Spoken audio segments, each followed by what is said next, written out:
नमस्कार। मैं हूं आपके साथ शिव कुमार मिश्रा। हमारे साथ हैं आदरणीय संजय सर। स्वागत और अभिनंदन। आज हम एक ऐसे मुद्दे पर चर्चा करेंगे जो देश के लिए बेहद जरूरी है। 2019 से लेके अब तक जो चुनाव हुए उनमें कहीं ना कहीं घुमा फिरा के राष्ट्रवाद, सेना का जिक्र, इन सब के जरिए लड़े जा रहे हैं। 2019 का चुनाव तो लोकसभा का राष्ट्रवाद और पुलवामा के नाम पर ही चला गया। विपक्ष ने कुछ तीखे सवाल कर दिए थे। 40 से ज्यादा सैनिकों की शहादत से पूरा देश हैरान था। विपक्ष के किए गए सवालों को मोदी जी, अमित शाह सबने गोल गोल घुमा के लोगों को यह साबित कर दिया कि सैनिकों की शहादत से कोई मतलब नहीं है, विपक्ष पाकिस्तान के साथ खड़ा है। कल जब सदन में आप लोग प्रधानमंत्री जी का भाषण सुन रहे थे तो यही कल फिर साबित करने का प्रयास किया गया। इस देश के नागरिकों को मैं धन्यवाद देता हूं कि आप कुछ भी बोल दो और हम उसे स्वीकार कर लेते हैं, तो ये विडंबना हो गई। कल जब प्रधानमंत्री जी सदन में बोल रहे थे तो लोग बड़े परेशानी के सबब से सुन रहे थे। उनके सांसद ऊँघ रहे थे। हालांकि कल का उनका बहुत लंबा भाषण नहीं था। अब तक के जो भाषण थे वो 2 घंटे 10 मिनट, 2 घंटे 35 मिनट, लेकिन शायद कल 1 घंटे के आसपास ही निपटारा हो गया। कल 1 घंटे में ही लोग सो गए। इसका मतलब भाषण निस्तेज था। उनके नेता भाषण दे रहे थे, उन्हीं के मंत्री, उन्हीं के सांसद पीछे ऊँघ रहे थे या फिर सो रहे थे। मैं इस देश के जनमानस से एक छोटा सा सवाल करूंगा। आज गृह मंत्री ने, हमारे पूर्व गृह मंत्री, देश के सर्वोच्च नेता सरदार वल्लभ भाई पटेल को 1960 में आकाशवाणी पर घुमा दिया, जबकि आदरणीय महामहिम का 1950 में निधन हो गया। क्योंकि जब हम झूठ बोलते हैं, लगातार झूठ बोलते हैं, तो फिर हम सब भूल जाते हैं। अब कुछ लोग इसकी तहकीकात करेंगे कि 50 की जगह 60 निकल गया। निकल क्यों गया? आप कोई कक्षा 1 के बच्चे नहीं है कि माने अंगा पे बिंदी नहीं लगाई या डा पर नीचे बिंदी नहीं लगाई, फा पर या खबर पे खा पे बिंदी नहीं लगाई। ये हलंत, बिंदी, मात्रा सर जानते हैं। इन सब पर सर पकड़ते थे अपने जूनियर को कि तुमने शब्द ही गलत लिख दिया, इसका अर्थ ही दूसरा है। एक खबर सामान्य लिख दी और एक खबर लिखी गई। तो पूरा देश मगन है। अब हम संजय सर से कहते हैं आप मगन हो जाओ, संजय सर रोज कह देते हैं कि नहीं आज हमने फिर खबरें खोज ली हैं। अब खोज लिए तो चूंकि वो खबरें लोगों तक जानी चाहिए, तो हमने कहा फिर हम तैयार हैं, चाहे सब चैनल दाव पे लग जाएं। 1 बंद करो, 2 बंद करो, जितने बंद करते जाओगे कोई ना कोई रास्ता निकालते जाएंगे। हाँ, यूट्यूब से ही ब्लॉक कर दो कि अब हमारा कुछ बनेगा नहीं, तो फिर मजबूरी होगी। फिर मेरे नाम से बनेगा। नो, फिर फेसबुक पे आपके नाम से बना ले। लेकिन इस देश के जनमानस को जगाने का काम कर रहे हैं संजय सर।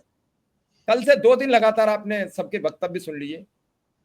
सदन में आपने नेता सदन राज्यसभा को माफी मांगते भी देखा। नेता सदन लोकसभा को पानी पीते भी देखा। कुल मिला के क्या लब्बो लुआब है 2 दिन का?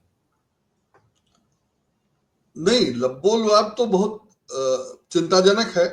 और जो ये साबित करना चाहते हैं या जो कहना चाहते हैं वो कह रहे हैं और अपनी कहानी के अनुकूल चल रहे हैं। और चूंकि मीडिया में कोई कुछ बोलता नहीं है तो मीडिया में कुछ है नहीं, और बाकी जो लोग बोलते हैं वो उनको कोई सुनता नहीं है, उन पर कोई ध्यान नहीं देता है। हम जैसे लोग बोलते रहेंगे, कोई सुनेगा नहीं, कोई ध्यान नहीं देगा। लेकिन चूंकि अपना काम है बताना, बोलना, तो हम अपनी कोशिश करते रहेंगे, कोई सुने ना समझे ना।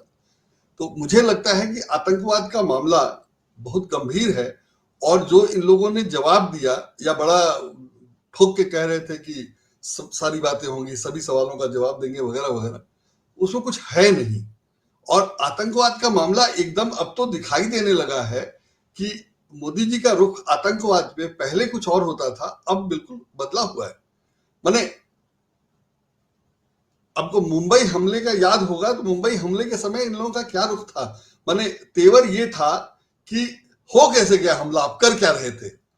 और अब ये है कि वो हमला करके चले गए, 3 महीने तक उनको मारा नहीं गया, मतलब 3 महीने तक उनका अता पता नहीं चला, और जिस दिन संसद में सवाल जवाब हो रहा था उस दिन उनको मारा गया। वो सावन का सोमवार था, ऑपरेशन का नाम महादेव था, और वो 3 महीने बाद मारा गया। जंगल में मुठभेड़ हुई, और 3 महीने से जो आदमी फरार लापता चल रहा था वो जिंदा नहीं पकड़ा जा सका। उसके पास पाकिस्तान का चॉकलेट मिला, वो खा कैसे रहा था, जी कैसे रहा था, भागे भागे रह कैसे रहा था, ये सब कुछ पता नहीं चला। लेकिन ये पता चला कि उसका वोटर आई कार्ड पाकिस्तान का उसके पास सुरक्षित था, 3 महीने से ज्यादा से जो फरार चल रहा था।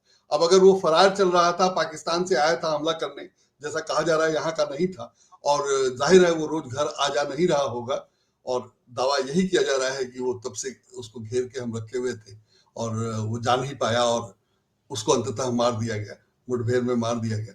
तो अगर ये सब था तो वो 3 महीने से कैसे बचा रहा तो उसके पास चॉकलेट का रैपर और वोटर आई कार्ड भी कैसे बचा हुआ था, वो कहाँ खा रहा था, कैसे खा रहा था, उसको खाना कहाँ मिल रहा था, और जब सब मिल रहा था तो उसके बाद चॉकलेट का रैपर पाकिस्तान का वो कितना चॉकलेट लेके आया होगा और किस लिए लेके आया होगा जो 3 महीने से बचा हुआ था।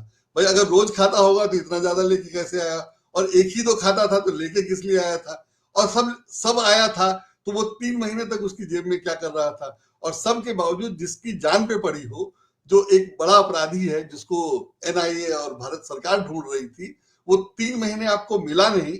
चलिए ठीक है, नहीं मिला, बात समझ में आती है, लेकिन जब मिला तो आप उसको जिंदा नहीं पकड़ सके, आपने उसको मार दिया, और उसी दिन मारा जिस दिन आपको उसकी जरूरत थी।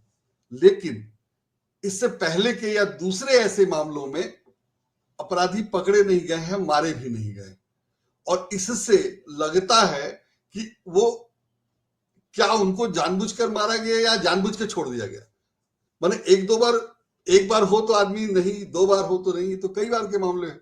तो इसमें और उस समय टाइमिंग भी सबसे महत्वपूर्ण है कि 2019 का पुलवामा चुनाव के समय हुआ, और अगर वो अपने आप हुआ था, माने सहयोग था कि उसी समय हुआ, तो बाकायदा उसका चुनावी लाभ लेने की कोशिश की गई, और घुस कर मारूंगा, बालाकोट वगैरह वगैरह सब, और बालाकोट में आपने 300 मार दिए थे, ये दावा आपने किया था, और इस बार वाले में आपने 100 ही मारने का दावा किया है, तमाशा ज्यादा है।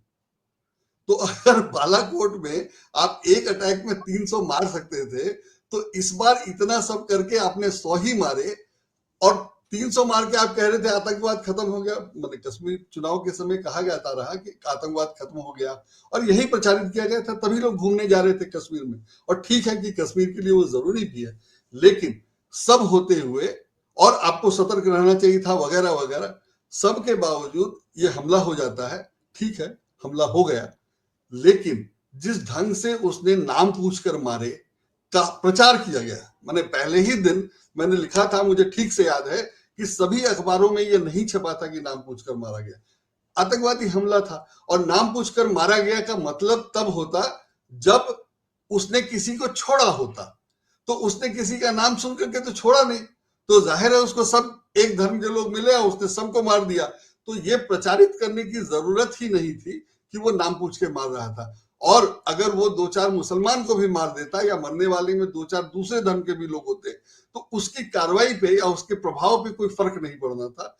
लेकिन उसने नाम पूछ के मारा, सिर्फ हिंदुओं को मारा, ये प्रचारित करने का असर पड़ रहा था, पड़ा। तो ये कैसे हुआ, क्यों हुआ, क्या वो प्लान्ड था पहले से या बाद में? और अगर 3 महीने तक आतंकवादी वो पकड़े नहीं जा सके और अंततः मार दिए गए, और अब जिस वीरता का बयान किया गया है या प्रचार किया जा रहा है, उससे तो लगता है कि चूंकि उसको मार दिया जाना था इसलिए मार दिया गया, और चूंकि उसको नहीं पकड़ना था इसलिए नहीं पकड़ा गया। नहीं तो इतनी बड़ी सरकार, इतनी बड़ी ताकत, और सिर्फ कश्मीर में वो कैसे फंसा रहा? मतलब ऐसा नहीं है कि वो कश्मीर से बाहर निकल गया, ऐसा नहीं है कि वो पाकिस्तान से चला गया, कुछ भी नहीं है। बाकायदा बताया जा रहा है कि वो सिग्नल से पकड़ा गया और सब माने अपने गृह मंत्री ने बताया है। तो अगर हम शुरू से देखें तो सबसे बड़ी बात है कि माने पहले तो अजमल कसाब को पकड़ा गया था, तो वो वाला ज्यादा बढ़िया था कि अजमल कसाब को पकड़ा गया, तो उससे तो बड़ा क्लियर था कि वो करवाया नहीं गया था। अगर करवाया गया होता तो अजमल कसाब से निकल के आता, और अजमल कसाब से निकल के आया कि वो पाकिस्तानी था, और पाकिस्तान पर जो दबाव बनना था वो सब बनाया गया, वो सब किया गया। तो आपने कहानी कर दी कि उसको बिरयानी खिलाया जा रहा था, और कहानी तात्कालिक या छोटे मोटे बात मतलब के लिए नहीं थी। जिस ढंग से उज्जवल निकम को पुरस्कृत किया गया, उससे लगता है कि वो सब प्लान था। ठीक है, आपकी वो राजनीति है, लेकिन ये लोगों को समझ में आना चाहिए कि अगर किसी आतंकी को जिंदा पकड़ दिया गया तो प्रचारित ये किया गया कि उसको बिरयानी खिलाई जा रही है, और भारत सरकार जो है सख्ती नहीं कर रही है।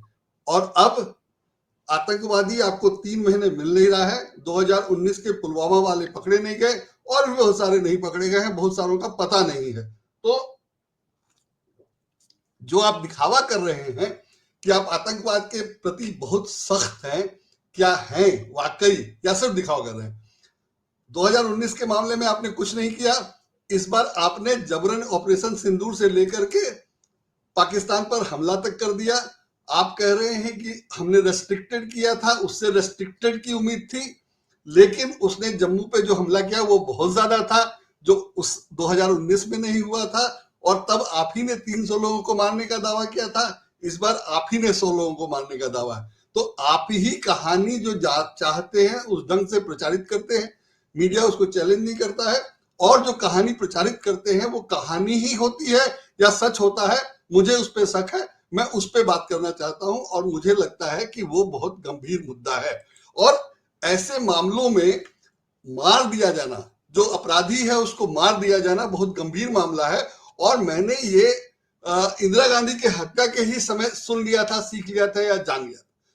मैंने इंदिरा गांधी की हत्या हुई थी तो मैं कोई 20-20 साल का था, और जब हत्या हुई और पता चला कि मैंने सुरक्षा कर्मियों ने 2 को मार दिया, और जो बेअंत सिंह बचे उनकी वकालत करने के लिए जेठमलानी तैयार हो गए वगैरह वगैरह, तो मैंने पूछा था किसी से कि भाई अगर उसने, अब सुरक्षा गार्ड ने मार दिया तो उसको मार ही दिया जाएगा, उसको क्यों रोका जाएगा? तो मुझे बताया गया कि नहीं, उसको रोका, उसको नहीं मारा जाना चाहिए था। अगर उसको जिंदा पकड़ा जाता तो उससे पता चलता कि किसने उससे ये सब करवाया। तो बात सही है, अगर मार दिया गया और वो करवाया गया था, तो अगर वो जिंदा पकड़ा जाता तो उससे पोल खुल सकती थी। मैं नहीं कह रहा कि वो सही में करवाया गया है, मैं कह रहा हूं कि मुझे शक है, और मार दिए जाने से उसकी पुष्टि होती है या वो शक मजबूत होता है। तो उसको 3 महीने तक, अगर वो उसी दिन उसी समय वहीं मार दिया गया होता तो ठीक था, लेकिन अब जो कहानी बताई जा रही है उसमें लगता है कि पूरा मामला कंट्रोल्ड और विद इन लिमिट्स था। माने ऐसा नहीं था कि वो भाग गया था, भाग जाता उसी दिन तो भाग ही सकता था। तो आज जो माने उसको जिंदा पकड़ा जाना चाहिए था, नहीं पकड़ा, 2019 वाले पकड़े नहीं गए, या उससे पहले के दूसरे पकड़े नहीं गए, वगैरह वगैरह। टाइमिंग और इस पर मारे जाने की टाइमिंग सब कुछ कहती है, और वो कि नाम पूछकर मारा, सब कुछ में लगता है कि बहुत सिंपल नहीं है। और जो सफाई दी गई है, जो सवाल थे उनका जवाब नहीं दिया गया, तो उससे लगता नहीं है कि मामला उतना सीधा है। और अगर आतंकवाद के प्रति आप वाकई सख्त हैं, कुछ कार्रवाई करना चाहते हैं, तो अमेरिका का उदाहरण सामने है कि एक हमला हुआ और उसके बाद 2001 और आज 20-25 साल हो गए, वैसा दूसरा नहीं हुआ है। छोटा मोटा छिटपिट हुआ है, लेकिन वैसा दूसरा नहीं हुआ है। ठीक है कि अमेरिका ने बहुत सख्ती कर ली, अपने यहाँ सख्ती कोई कम नहीं है। माने पीएमएलए कानून से लेकर और विदेशी पैसा लेने, चंदा लेने, हर मामले में ट्रांजैक्शन में चेकिंग, कि आतंकवाद की फंडिंग तो नहीं हो रही है, इस पर सरकार बहुत सतर्क है, और तमाम मामले उसी दिशा में जांच के लिए जाते हैं, और इसीलिए तमाम फंडिंग वंडिंग रोक दी गई है, उस पर सख्ती कर दी गई है वगैरह। तो कार्रवाई तो आपने कम नहीं की है, उसके बावजूद आपसे रुक नहीं रहा है, और दिलचस्प है उसकी टाइमिंग। तो आप अगर रोकना चाहते तो अमेरिका जैसा क्यों नहीं रोक सकते हैं, और क्यों नहीं रोक रहे हैं? दूसरे कि आप ये कहें कि अमेरिका में बहुत सख्ती थी, उतनी सख्ती हम नहीं कर सकते हैं, तो अमेरिका की सख्ती का पता इससे भी चला कि अभी बहुत सारे लोग जो अवैध रूप से वहां रह रहे थे उनको बेड़ियों में कसकर वापस भेजा गया है। और ये कहा गया, जब ये कहा गया कि उनको बेड़ियों में क्यों भेजा जा रहा है और भारत सरकार उस पर बात क्यों नहीं कर रही है, तो सरकार समर्थक, सरकार के प्रचारकों ने यही कहा कि उनमें अपराधी भी थे। तो ऐसा नहीं है कि उसमें पंडित जी लोग गए थे और कुछ नहीं कर सकते थे इसलिए वहां रह रहे थे। तो अगर पाकिस्तान में तमाम सख्ती है, उसके बावजूद तथ्य ये है कि तमाम लोग अवैध रूप से वहां रह रहे थे, फिर भी कोई आतंकी वारदात नहीं हुई। लगभग ऐसी, मैंने इतनी बड़ी तो नहीं हुई है या वैसा रिपीट नहीं हुआ हो पाया है, तो जाहिर है उनका काम ठीक है। तो आप उस लेवल पे काम नहीं कर सकते हैं। कांग्रेस की सरकार थी तो आप आरोप लगाते थे, बड़ी बड़ी बातें करते थे, वो डॉलर की कीमत से लेकर के महंगाई तक के मामले में है, आतंकवाद के मामले में भी है। तो अब जो है, जो जवाब दिया गया है वो देखते हैं कि वो कैसा है। आज जो अखबारों में छपा है कि कैसे क्या किया गया, तो उसमें सबसे पहले ये है कि 22 अप्रैल को हमला हुआ और कल मैंने कहा ही था कि वो 22 मई बोल रहे थे, तो वो बड़ा ब्लंडर है। जैसे आपने कहा कि गलती नहीं होनी चाहिए, गलती क्यों हुई, लेकिन फिर भी चल के 22 अप्रैल को हमला हुआ और गृह मंत्री शाम को 5:30 बजे पहुंच गए। 23 अप्रैल को मीटिंग हुई। जब शाम को 5:30 बजे पहुंच गए थे, तो 23 को मीटिंग हो सकती थी, नहीं हुई, या हुई तो क्या हुआ पता नहीं। ऑफिशियली यही कहा गया है कि 23 अप्रैल को बैठक हुई। 23 अप्रैल को बैठक हुई, उसमें यह तय किया गया कि उनको घेर के रखना है, भागने नहीं देना है। 24 घंटे उनको भागने के लिए क्या पर्याप्त तो नहीं थे? ठीक है, तो क्या घेर के रखने का फैसला हुआ और इतनी देर बाद क्यों हुआ? और ये मीटिंग होने के बाद ये तो अंडरस्टूड था कि उनको घेरना है, पकड़ना है, और ये तो निर्देश फोन पे ही दिया जा सकता था, वगैरह वगैरह। तो ये कहना कि हमने ये कर दिया, वो तो प्रचार है।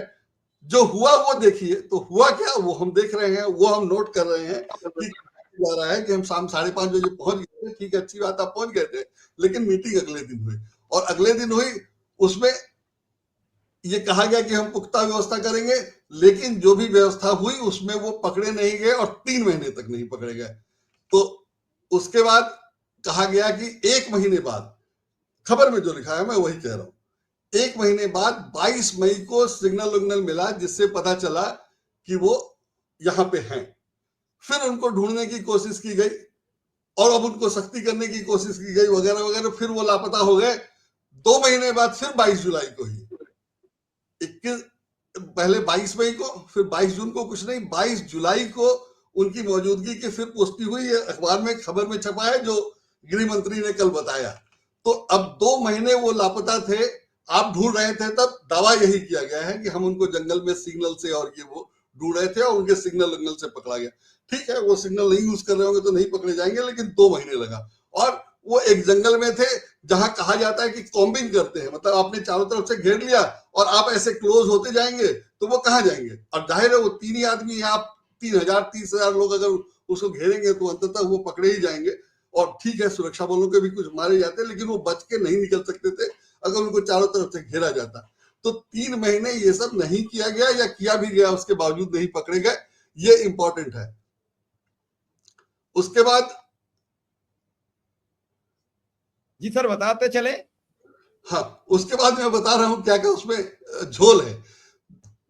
22 जुलाई को उनकी मौजूदगी का पता चला, 2 महीने बाद उसके बाद जो है 22 जुलाई के बाद 28 जुलाई, 6 दिन बाद मुठभेड़ होती है और उनको मार दिया जाता है। 6 दिन भी कम नहीं है। 22 जुलाई को अगर पता चला और 6 दिन बाद 28 को उनको मार दिया जाता है मुठभेड़ में। यह दावा किया गया है कि उनको मिट्टी में मिला दिया गया, यही शीर्षक है। उसमें यह भी लिखा गया है कि उनकी पहचान कर उनको मारा गया, लेकिन शुरुआती खबरों में कहा गया था कि संभवतः वही हैं। उसमें से एक का नाम लिया गया था और ये अब कहा जा रहा है कि पहचान के मारा गया। तो या तो पहले गलत बोला गया था या अब गलत बोला जा रहा है, जो भी हो मुझे नहीं पता, लेकिन ये गड़बड़ है रिपोर्टिंग में कि पहले सरकार ने या सूत्रों ने कहा कि ये वही हो सकते हैं पुलवामा वाले। अब कहा जा रहा है कि हमने पहचान कर ली, तब उनको मिट्टी में मिला दिया। तो आप जो कह रहे हैं वो 2 तरह की बात है, सबसे बड़ी बात।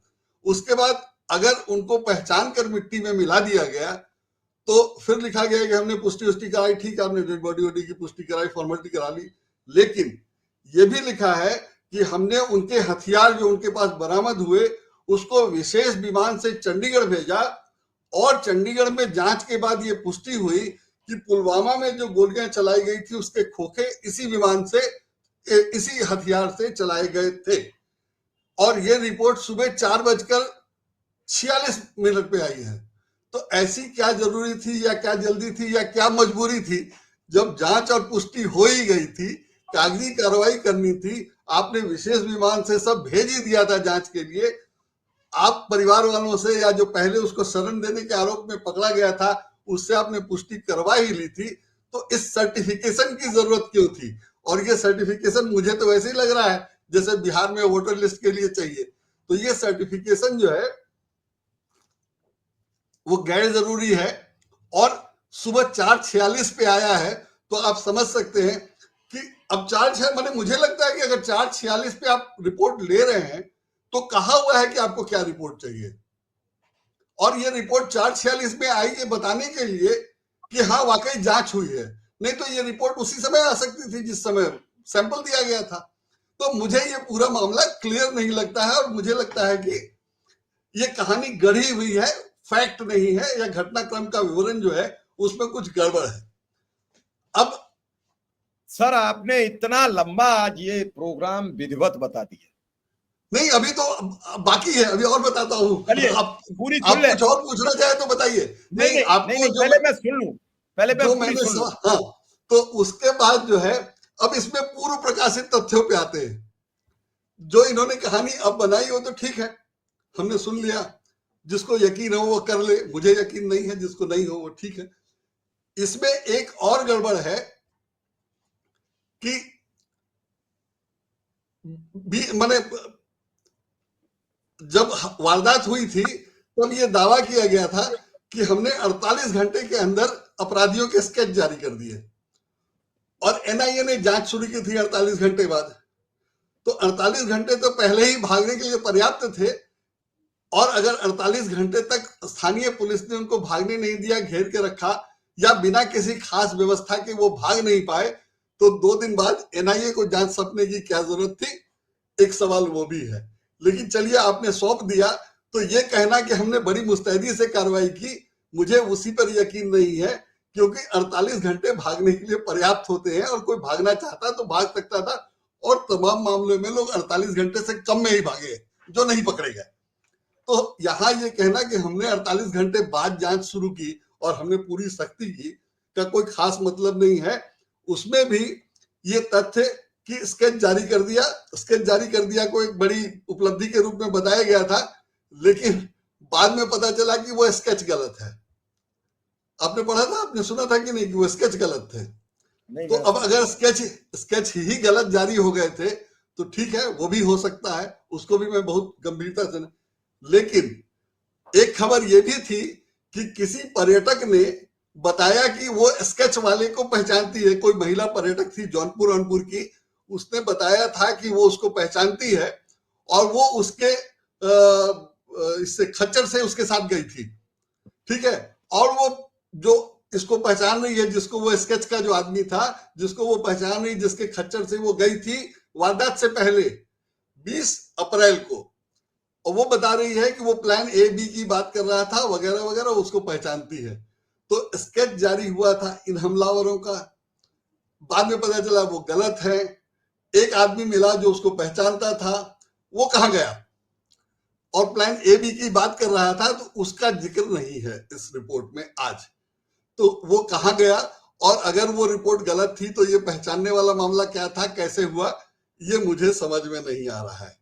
और बीच में 2 लोगों को पकड़ा गया था जो कहा गया कि इनको शरण दे रहे थे। तो शरण तब तो ठीक था कि हाँ किसी ने शरण दी होगी, किसी ने ली होगी, उनको वारदात करना था तो जरूरत होगी। लेकिन जो आदमी 3 महीने बिना शरण के जंगल में जिंदा बचा हुआ था, उसको वारदात करने के पहले शरण की क्या जरूरत थी, और क्यों वो किसी को फंसाया, और क्यों किसी के पास सुराग दे गया?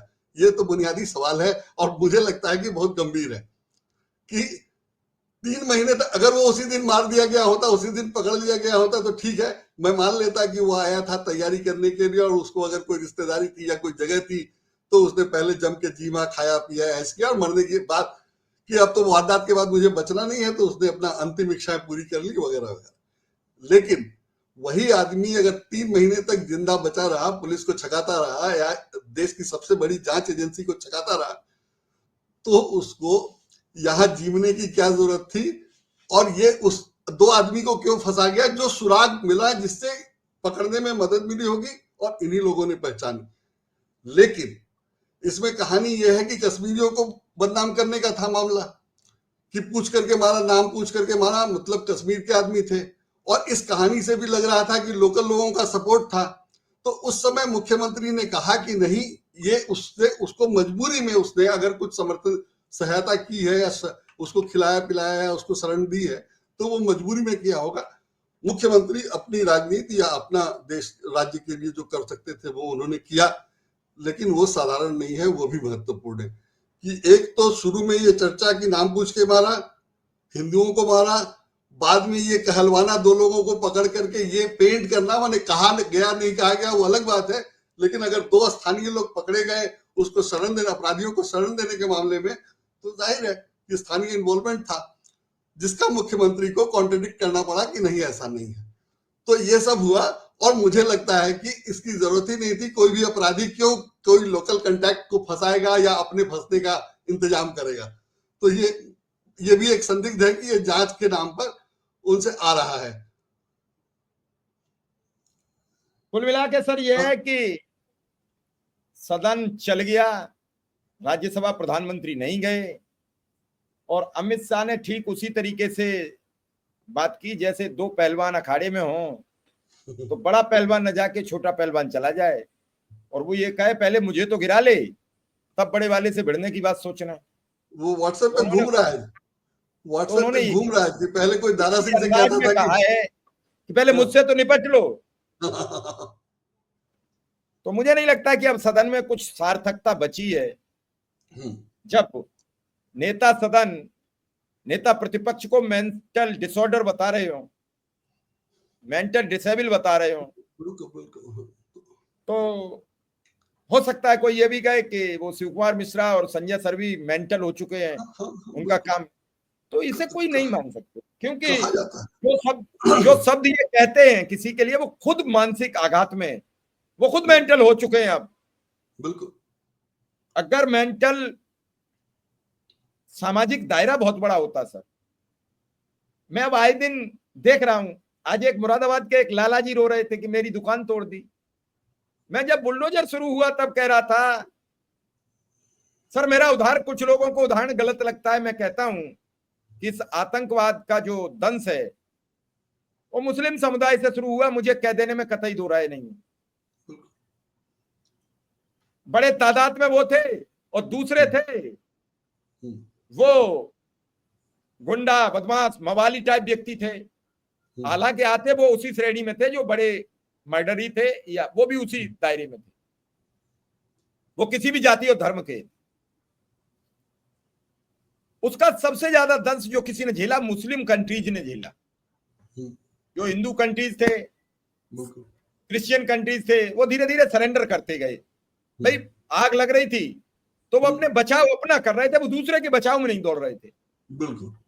और फिर सर पिछले 5-7 साल का जो हम रिकॉर्ड उठा के आप देख लीजिए, अफगानिस्तान में मस्जिद के सामने धमाका, पाकिस्तान में मस्जिद के सामने धमाका, ईरान में फलाना, अफगानिस्तान में फलाना, रोज आप सब खबरें पढ़िए। बिल्कुल। गांव में जब कोई बच्चा बदतमीज होता है और उसके परिवार के लोग उसे नहीं रोकते, तो कुछ दिन तो गांव वाले परेशान होते हैं, नया नया वो बदमाश होता है, लेकिन कुछ दिन बाद वो अपने चाचा को मारता है, अपने ताऊ को मारता है, क्योंकि उसकी आदत बन गई मारने पीटने की।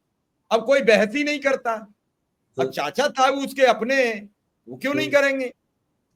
ये कल्चर जो अब हमारे समाज में आ रहा है कि हमें एग्रेसिव किया गया एक धर्म और समुदाय के विपरीत। अब वो चुप हो गए हैं, खामोश हो गए हैं, कैसे भी डर गए। लेकिन अब वो गुस्सा कैसे रुकेगी? अब अपने शिकार हो। आज आप रोड पर जाइए, आप तो घूमते रहते हैं, टहलते रहते हैं, रिक्शा वाला है तो उसका बातचीत का नजरिया देखिए आप, सब्जी वाला है उसका बातचीत का नजरिया देखिए, और साहब ले रहे हैं उनकी बातचीत का नजरिया देखिए, सब गुस्से में। बिल्कुल। गुस्सा किस पर किसकी उतर जाए ये भरोसा नहीं। तो यही हाल सदन का है कि गुस्से में आए सब नेता, कौन किस पर गुस्सा उतार रहा है। कल मैं देख रहा था प्रधानमंत्री जी की जो मेज थपथपाई जा रही थी वो आज तक अब आ जा रही है कानों में। और राहुल गांधी ने जब मेज थपथपाई तो लोकसभा अध्यक्ष ने यह कहा कि मेज तोड़ दोगे, ये सरकारी संपत्ति है। तो आप अंदाज लगा लीजिए कि कितने गुस्से में है लोग। लेवल क्या है, लेवल क्या है, बहुत बुरा हाल है, तो सही में दिखाई देता है। और सिर्फ इसलिए है कि आप विरोध के लिए तैयार ही नहीं है, आप सवाल के लिए तैयार ही नहीं है।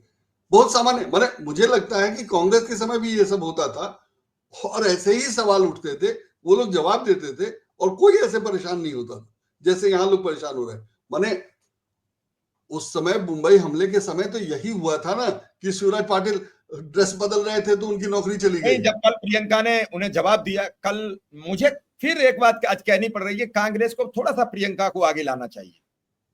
इसलिए लगा आना चाहिए कि अभी जो इस समय ये जो बयान भी रहे, इन्हें रोकने के लिए कि इन्हीं की बातों में सवाल करें। जैसे उन्होंने कल कहा कि हमारे गृह मंत्री ने इस्तीफा दिया, क्या मौजूदा गृह मंत्री ने इस्तीफा पेश किया?